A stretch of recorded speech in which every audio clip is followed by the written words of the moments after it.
Hey Dream Media family, welcome back for another episode. We are out here today in beautiful Arvada, Colorado, where it is 92 and sunny, about 30 degrees warmer than my house currently is.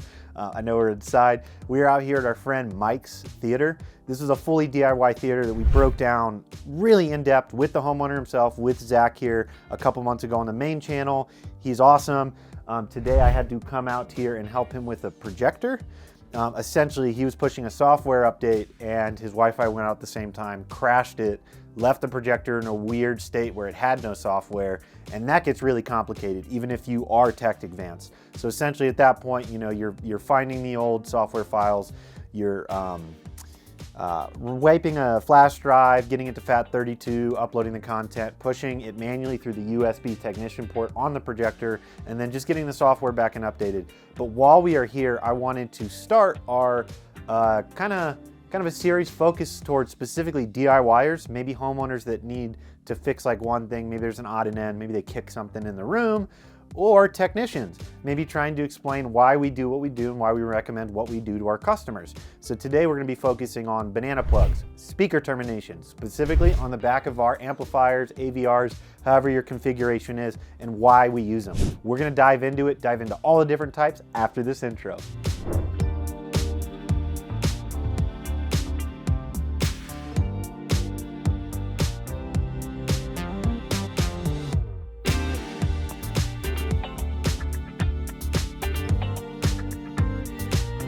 All right, Dream Media family, welcome back. So we are going to be breaking down banana plugs and their variances. There are 4 main variances.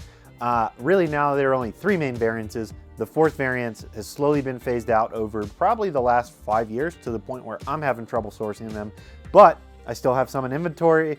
You guys may have a bag of them. We'll still talk about all 4 types, even though if you're looking on the market, you're going to find 3 types. So we're going to start with the type that's kind of gone.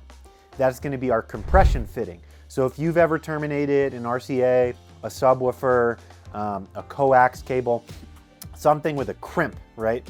So you're compressing the head of the tool. I can actually go ahead and probably grab like a sub just to show an example.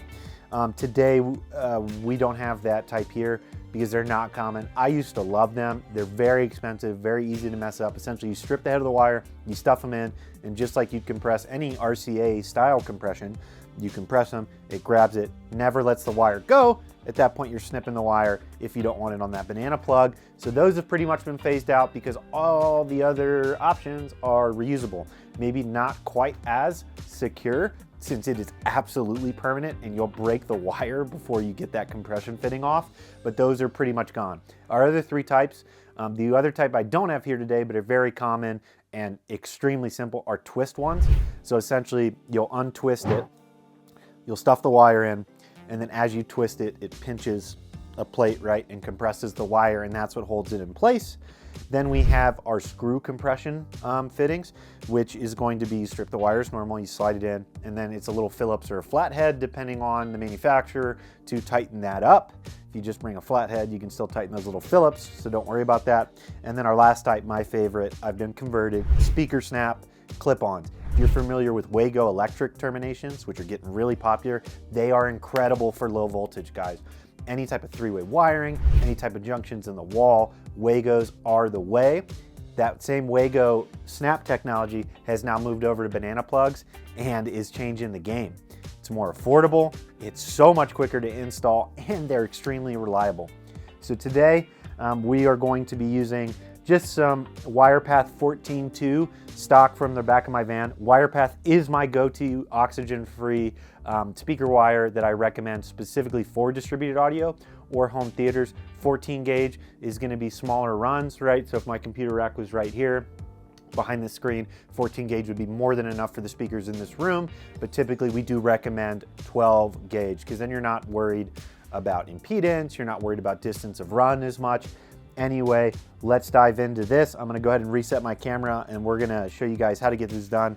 And we'll also be pretty redundant on how to strip speaker wires. So, all right, everyone. So I'm one camera in it today, so I'm gonna try and bring this to you the best I can. But essentially, the only 2 types of speaker snaps I keep in my bag are the 2 that we're gonna demo today. And the other ones If you have them, great. They're super easy to use. I didn't have any screw examples with me today, but essentially this is not the screw plate one. Your screw plate ones are going to be longer and thinner, and you'll essentially spin it left, and then a whole sleeve will come off. And that'll open up the internal casings. You'll slide the wire in. You'll put that piece you took off over the wire, right? And then it'll screw back in, pinch it, and compress it.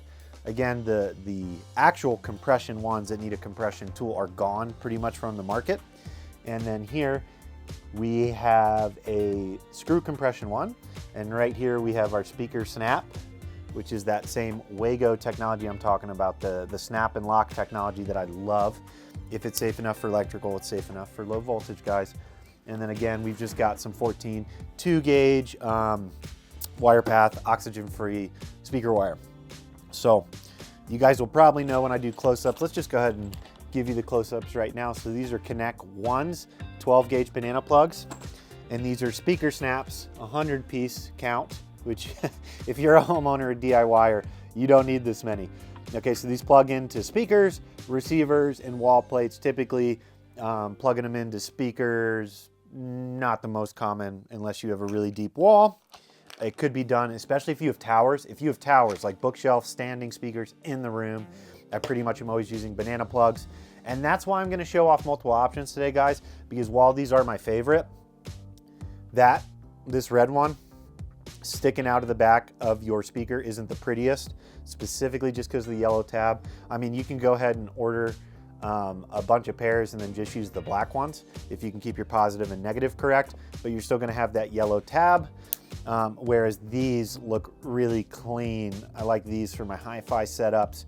The twist ones that are gold are really cool on like speaker setups, towers, anything like that. For anything in wall, we typically don't use these. You can, I have done them in the past if the wall's big enough, but you don't need to. And again, 14-gauge wire, but 12-gauge rated compressions, right? Actually, these are rated 12 to 24. One size fits all for that.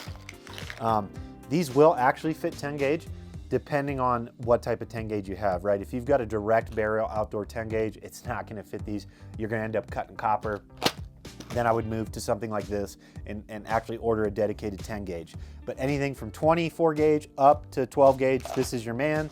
This is 12-gauge. You can go one size down with these screw compression fittings, but you can't go more than one size down or more than you can't go up at all.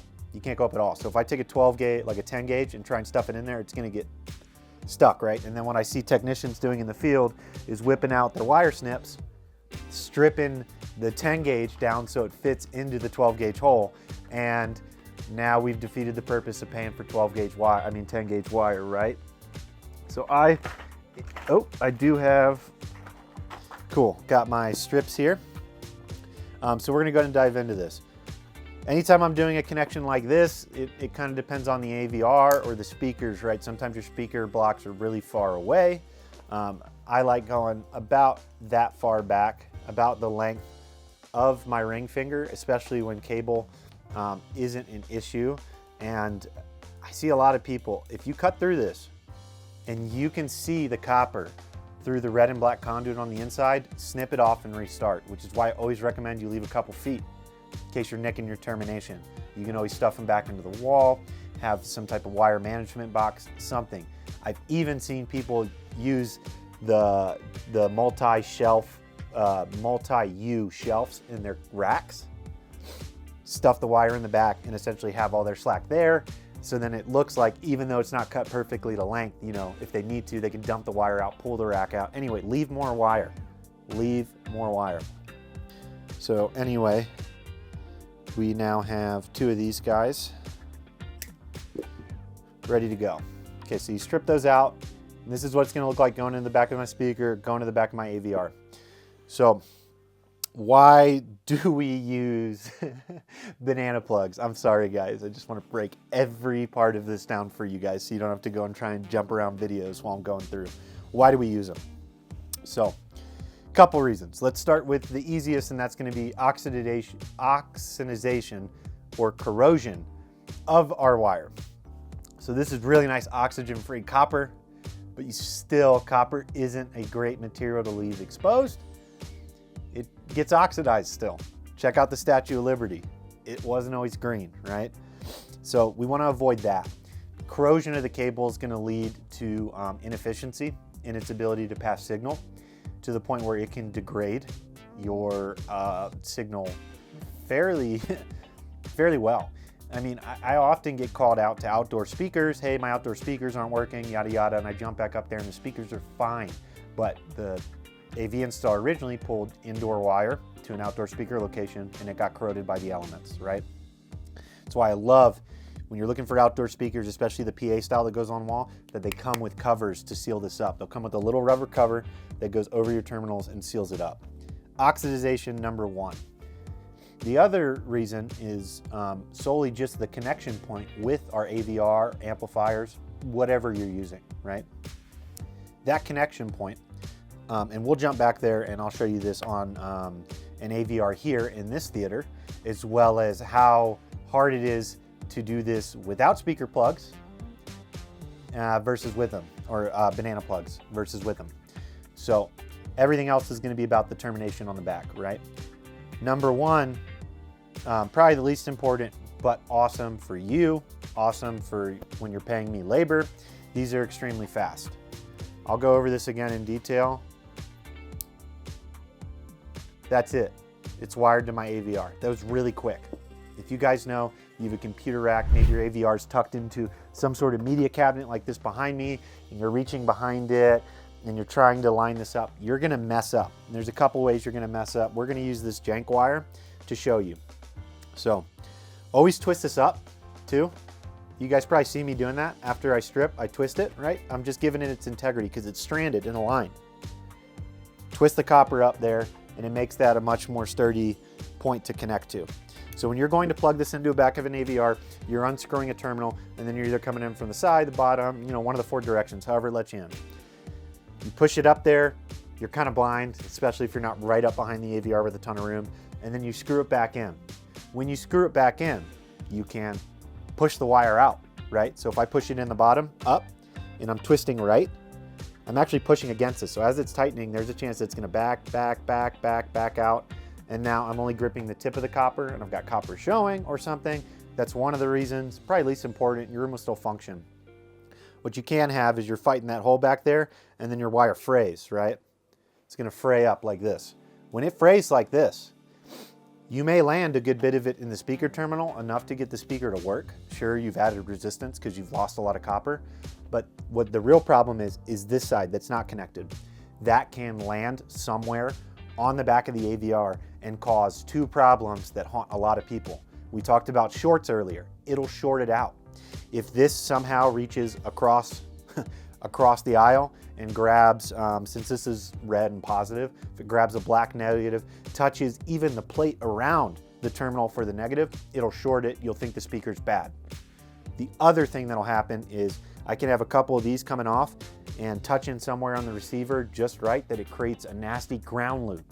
And the first thing I think of when there's a ground loop in play is it's not always this connection behind the AVR. So our banana plugs not only save time, not only are easier to organize, look cleaner, but it's gonna resolve those issues for you, right? Corrosion, done. Ground shorts from fray wires, done, and shorts from fray wires on the back of the AVR are gone. All right, so we just went over the four main benefits, like problem solvers that this goes over, right? So time, corrosion, shorts, ground loops. Those are the four main. The last one is just a good connection, guys. Gold is super conductive.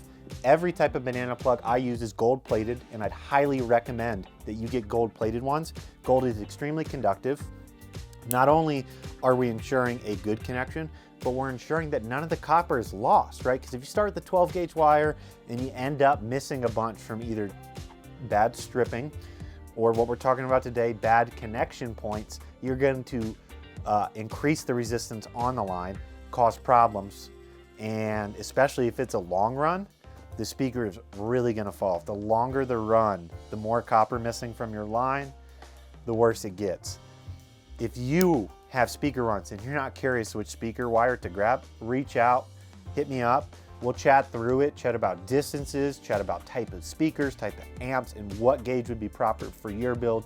Most people go a little too small, but I will say that my home theater enthusiasts always go way above the gauge that they would actually need, which is awesome. You're never gonna get into trouble using a higher gauge on the back of a speaker. Okay, that gold plating is going to also keep, gold doesn't corrode, right? So my copper that's corrosion resistant, that's corrosion prone, like we talked about, is going to be completely hidden inside of our banana plug. There is no way for me to make that up. And you guys see, that little Wago snap is the real deal. And that was a terrible, that was my botched piece on purpose to show you what a bad strip could look like. Anyway, let's jump into our Planet Wave connectors here. Okay, Planet Waves, 12 gauge compression fitting, gold plated. You see that Phillips screw, that flathead screw. That's gonna be our point of cinching the wire down. So I'm gonna go ahead and back this out a couple turns. I'm actually gonna pull it all the way out, guys, so you can see the wire going in. So yeah, because if you look this way, you just kind of see a gold plate. So you'll see the wire go in. You see my copper coming through there? So I'm gonna push that up until it's snug with the top, and then I typically push it a little bit, and you can feel the copper physically. You won't hear it or anything, but you physically kind of feel this top part squishing down and spreading out on that gold plate on the top. That's what we want. As long as it's in there, you're gonna be good. What I don't wanna see is the stranded wire in that screw hole. You see how I'm looking at the conduit sleeving, the red sleeving? If I was to, let's see. Okay. Just being extreme here. So if I look through, guys, and I look into my banana plug and I see copper like that, I'm gonna wanna shorten this head. Obviously this is extreme, right? So what you're gonna wanna see when you look in is just the sleeving, just that conduit sleeving on the wire.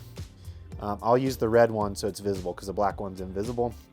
So as you see, just conduit sleeving there. That's what you wanna see. That's what we wanna compress. I don't wanna squish the copper and make this thing part of the whole loop, right? This whole sleeve part of what the copper is connected to, what signal is passing on. That's gonna lead to more prone ground loops, more prone shorts, right? I want this tip to be the only thing that's live or hot, that has signal. I don't want the signal to be able to jump around and try and move around the back metal plate of this. So now that that's in there, and once you're familiar with these, you don't back the screws out all the way. These things are incredibly easy to lose, and banana plugs aren't cheap, but they're well worth it. All right. Okay, so once that screw started, as you can see, we'll just start from a new in a second, and I'll show you how fast this actually is. So that's what that looks like. That's a firm fitting. See, I was able to pull that off, and that's not with the banana plug. That's because I'm cranking with this little screw. The other component about grabbing the conduit and not the copper that's not as important is just the fact that the conduit is going to give you a way better resistance. Like when the screw presses into the rubber sleeving and it pushes it up against the other side, that's going to create a lot of drag and make it harder to rip out. Whereas if you're grabbing copper, these strands, I can rip them by hand. So if you've only got a couple strands, because most of them are going to push out of the way when the screw comes in, the screw's only going to crunch at best maybe a quarter of the copper in there.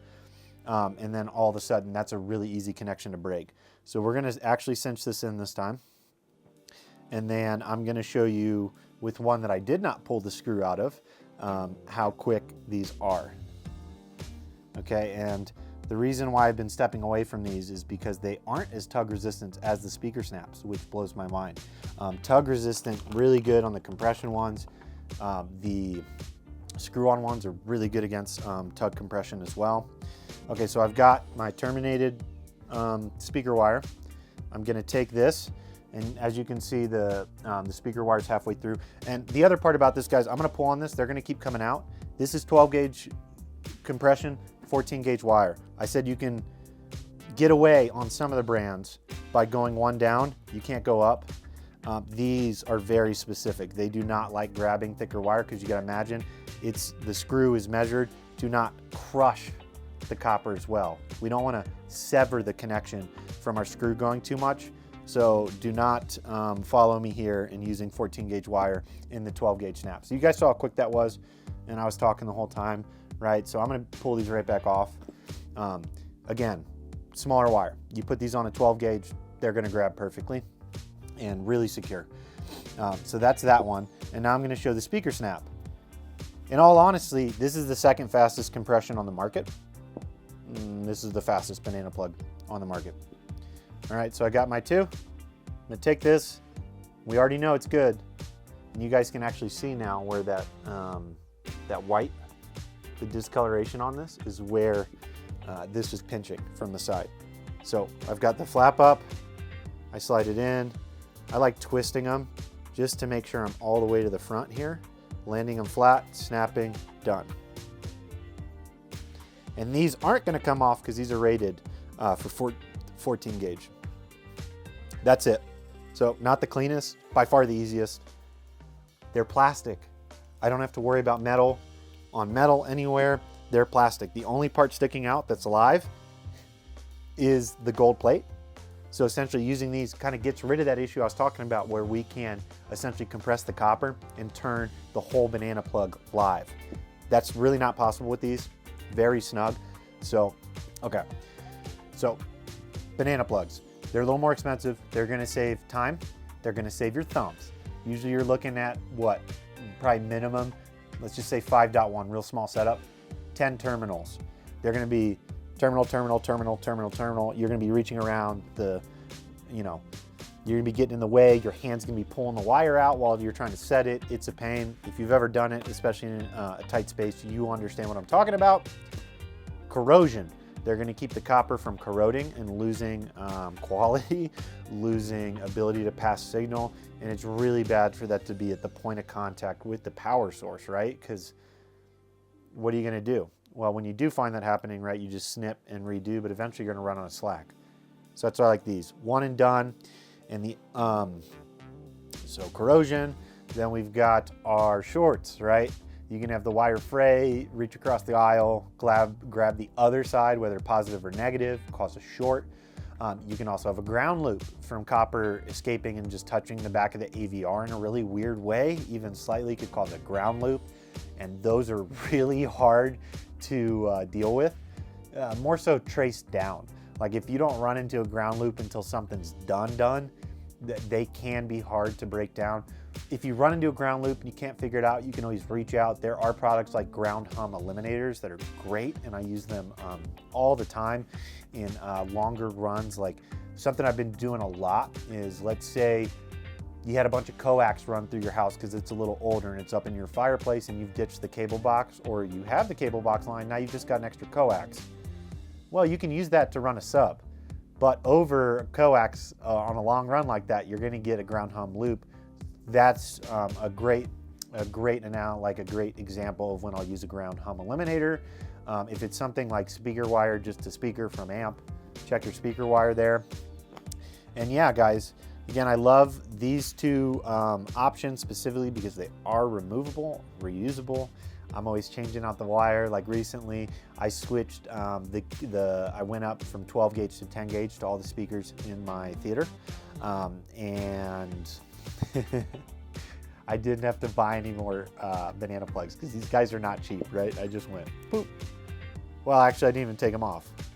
Yeah, just left them in the back of the terminal, went like that, pulled all my speaker wire out, reran them, just plugged them right back in where they lied, cinched them down, and I was done. So flexibility in the future as well. It's another big pro I didn't dive into.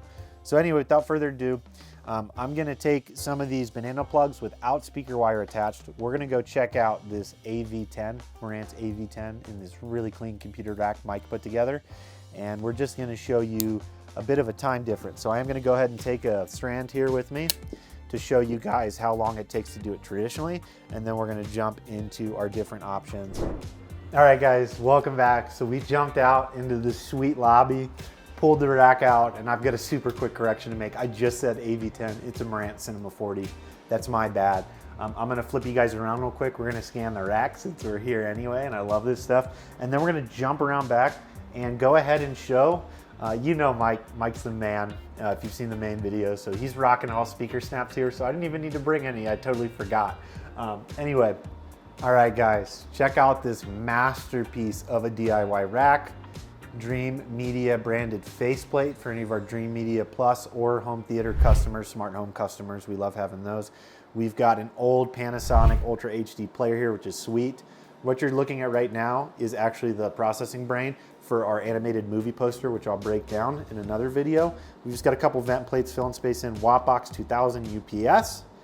Super sweet. So what this does, depending on your load, I'll just say it's up to an 8-hour battery backup. As you can see, even with this whole rack plugged in, the load level up here, this is probably really hard to see. Let me see if I can light it up. It's 25%. So, you know, not everything's on in the house right now, but as you can see, that's not stressing the unit at all.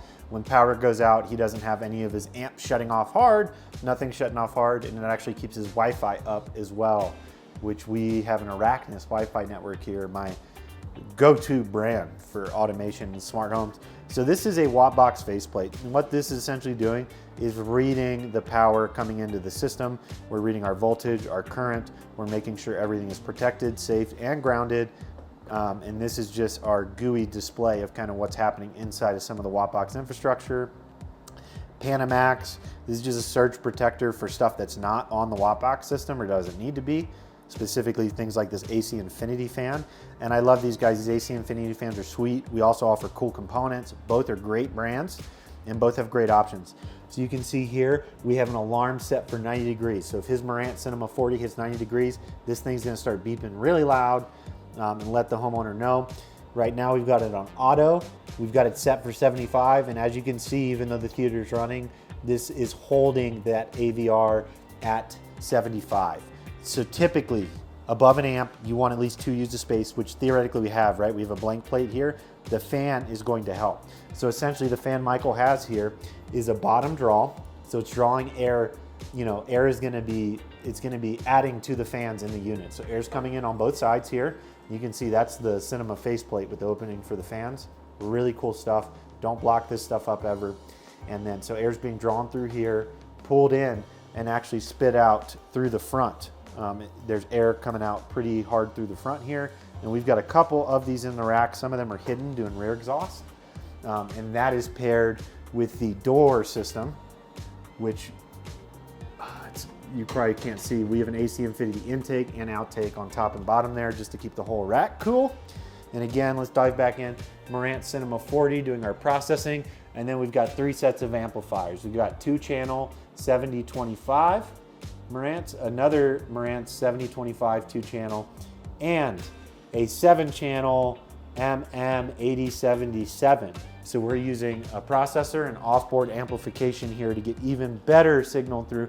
And you can see for a homeowner, guys, this setup is absolutely a stunning rig. You know he's got the Dream Media rack with the DC vents built in too. So just making sure air is always being exchanged here. And we'll take a quick look at the back. Guys, this is incredible. What an example of DIY work. Look at our speaker snaps, and we're featuring our SVS cables for our subs. Guys, SVS sub cables are the best. And actually, I said sub cables, but we're actually using these as our interconnects here. I'm sorry, guys. So we're coming out of our Cinema 40 through the digital outs, right? We're not even using these speaker terminals, so these will be the ones I give examples on. And then as you can see, SpeakerSnap coming out after the SVS cable gives us our analog in. And don't look now, but as you guys can see, every amp is paired with an AC Infinity temp sensor that just makes sure to add a little more ventilation to these units. Heat is the #1 killer of technology in a home. If you invest in it, go ahead and protect it. And look at these speaker snaps. And if you're still with me here, you guys see those 2 sets of speaker snaps not included. It sounds like an upgrade is coming. So anyway, let me go ahead and find a good way to set the camera up here, and we're gonna dive into banana plugs on this terminal block. All right, everyone. So we are gonna go ahead and use the terminal blocks on this Cinema 40 to show our example here. Since we're using complete off-board Marantz amplification here, I don't have to mess with Michael's system at all to get this shown for you guys. So we're gonna show classic way, right? Let's see, that's probably a good terminal for you guys to see. So you would hope that you could get behind the computer rack like I am right now, but that's not always the case. So we're gonna loosen these guys up. Okay, and then let me peek in and see which way we land the wire. Okay, so we're coming top down, and this is a bar, essentially. So this plastic component is just gonna smush and spread the copper out over a copper plate back there on the Marantz, and that's how we're getting our connection. Okay, so I'm gonna come in, and imagine, guys, this is the first one. Imagine if I was wiring the whole theater like this. I've got to come in opposite the way it's going to turn so that it doesn't kick my wire out and actually pulls me in. So that's why we're coming top down on this. All right. And we'll do the same here. Okay, so since it's righty-tighty, lefty-loosey, I'm going to come down and to the right. That way it spreads the copper out nice and doesn't push me out of the terminal. All right. So that wasn't that bad. All right, so even with these being landed pretty much perfectly, you guys see all that copper sticking out? That will corrode over time. So that's what we're trying to avoid, number one. All right, so since I know you guys had a terrible view of me trying to do this termination from the top, let's go ahead and redo it from the bottom here. And we are gonna plug it in the wrong way. So we're gonna come up and to the right. So if you're coming from underneath an AVR, you're gonna wanna go up and to the left like that. Again, that way when it's spinning right, it pulls us in instead of pushing us out. I'm gonna show you what commonly happens to people and is really frustrating when they do it the wrong way. So I'm gonna go opposite here, and we're gonna go right and up, which is not the way I want, right? Not the way I just showed you guys on the other one. So as we stuff that in there, just watch the copper. As it gets close, do you see it's just pushing me out? So now it finally grabbed it. It finally grabbed it there, and we'll do it again in case it didn't show up on camera that well. Okay, so we got, oh.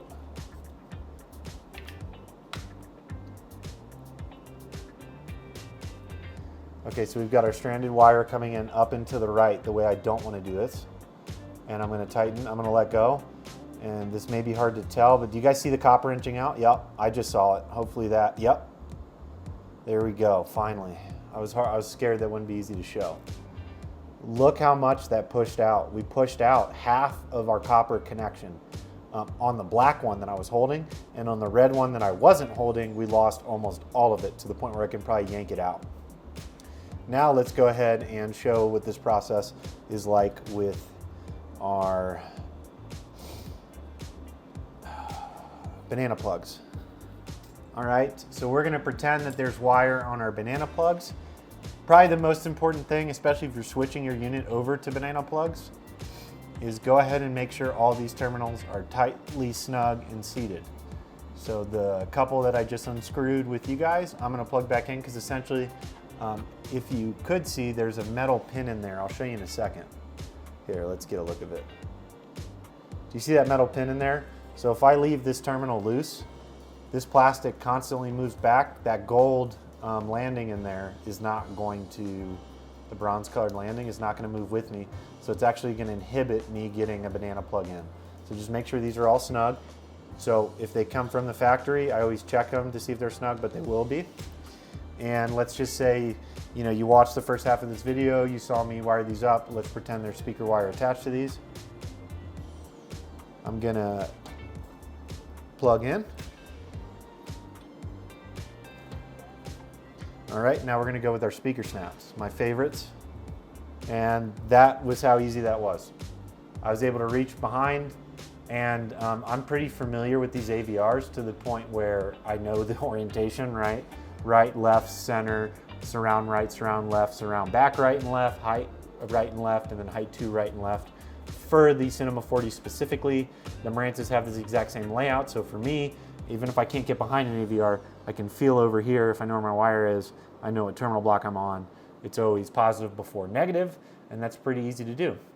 Okay guys, we're gonna jump back into the theater real quick and close this out. All right, everybody, welcome back. Thank you for joining me today on a little more than just banana plugs, but why we use them, how to use them, what they prevent, what benefit they will give to you, especially if you like playing around with your gear and you're always moving stuff. We did break over the wire stripping that goes into it, maybe potential troubleshooting for where shorts can occur, even if it's not at the back terminal of the AVR. And we're gonna keep these series going. So again, I've got my go-to brand, SpeakerSnaps, which you guys can find online at our website. And we also recommend them in any of our hand-built theaters. Okay, and there you go. Plug, plug, now I'm done. Gold plate connection, no ability for electricity to jump side to side. And again, if this isn't the right look for you, just reach out because we have the all gold plated twist ones and like the Planet Wave one I just talked about, which was that really nice like black finish that is a little nicer looking than a SpeakerSnap if you're a hi-fi guy and maybe have towers or you're running bookshelves all around and you can walk around them. Maybe SpeakerSnap isn't the right solution for you, but for anything in a rack, any connection buried in a wall, these are the way to go. No interference, gold plate connection, no corrosion, no shorts, no ground hum loops from the connection point on the back of the AVR. Could not be simpler. I hope you guys found this video informative today. If this is the style of content you guys like seeing, please just give me some love in the comments, throw a like, but more importantly, comment. Tell me what you liked, what you didn't, what I missed, what I should have broke down, what you would like me to break down in these DIY homeowner installer focused videos. So without further ado, again, thanks for joining me. We could not be more happy at Dream Media to be providing 5-star white glove service for both home theaters, general technology, and full custom smart homes nationwide, guys. Reach out, schedule your consultation, ask me some questions. We are passionate about the same things. So I'm just out here trying to spread the love, spread the knowledge, and would love to hear from you guys. If you guys are diving in on your own home theater journey, your own custom integrations, full smart home, even just a couple patio speakers, and you guys need some help planning, you want some guidance, reach out, schedule a free video consultation with one of our experts. We will hold your hand in the good manner through the entire way of the process. I'm not talking about like babying, but we are just gonna be there for you. Like recently, I just finished up this drape in Dallas and I organized from the installers, the drywallers, the painters, the framers, the drape shops, the motor specifier, and I did all that for the homeowner and they just interfaced with me instead of 5 or 6 other companies to bring a project together. And that's what we're talking about. We're just going to be your right-hand man during your build, see it through, and make sure you're happy the entire way. Hey guys, I'll catch you next time. Thanks for joining me.